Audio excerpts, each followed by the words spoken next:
coast to coast, direct from Austin. You're listening to the Alex Jones Broadcasting Network.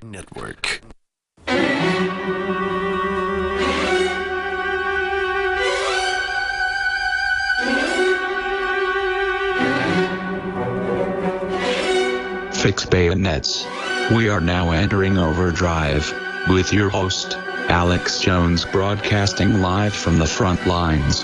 If you are receiving this transmission, you are the resistance. I did part 2 with Paul Watson. Appreciate him working so hard on it. I just gave him some of the ideas, and you came up with some of them. But 10 more conspiracy theories that came true, from a fascist coup d'etat to the FBI poisoning alcohol. I'm going to cover all 20 conspiracies that came true this Sunday, 4 to 6 p.m. on the Sunday transmission, unless all Hades just broke loose in Russia. We'll see. We got some special guests coming up Sunday as well. Right now, let's jam in some more calls. Thanks for holding. Anthony in Florida, you're on the air.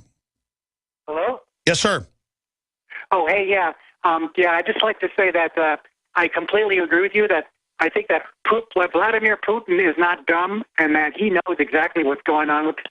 And these people want to financially plunder the Ukraine like they did Greece, and he's not going to let that happen.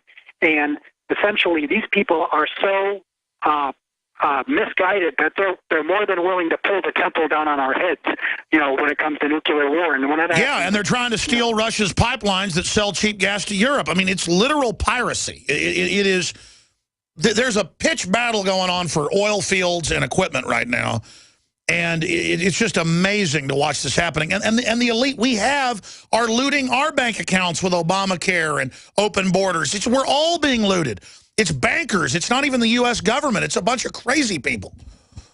Earlier before, I think we have literally splintered into real America and then VC America.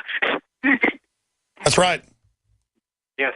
I agree with you. It's just. And these globalists don't get in any trouble because they all have plausible deniability. It's a big bureaucracy. So there's not even anything driving the ship is what's scary. It's like a big blob that just eats everything in its path.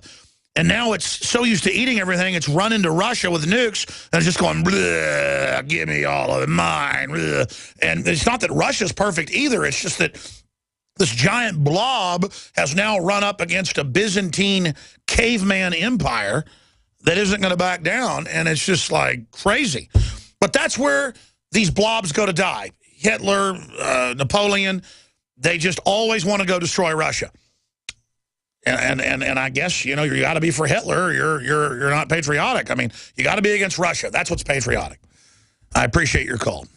Being sarcastic, folks, when I say you need to support Hitler, you're not patriotic. The point is that it's just... The globalists are acting real sneaky right now, folks. They're going to pull something big. Notice all these shoes have been dropping. All this crazy stuff's been happening. When I get up here hysterical now, it's because I'm hysterical. I mean, I'm genuinely got spidey sense just pegging. And I told you that about a year ago. It gets worse every day. Everybody I know that's on the know is freaked out. If you don't know, all hell's already breaking loose. There's something wrong with you. I'm sorry to all these other callers, Wayne, Andrew, and Jackson. I don't think I only have time to call for Bruce.